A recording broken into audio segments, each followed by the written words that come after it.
This is the story of my life.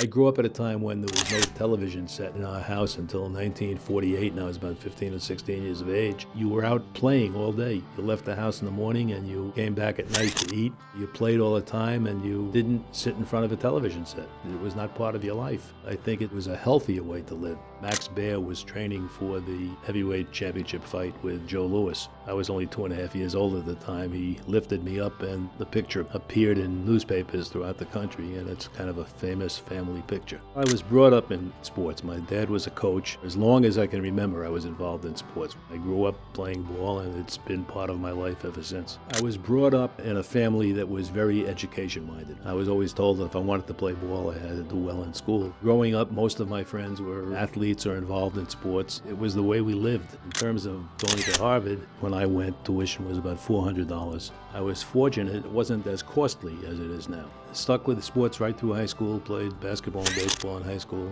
then played the same sports in college, and was lucky enough to play them in the Army. I lived at a time when you had to do 2 years in service. It was expected. I love sports. Sports have been a dominant part of my life. From the time I was 5 years old until I went away to college, I rarely missed a doubleheader at Madison Square Garden. There's pictures of myself on a camel in Cairo, Egypt. I coached the Egyptian national team. It was really a terrific experience. I retired in 1992. The experience of becoming a grandparent was something that I never stopped enjoying. I spent a lot of time with them. I've enjoyed life. I've enjoyed the friends that I've met over the years. Be aware of the world around you. We pass through this world once. Take in as much of it as you possibly can. Photo ID.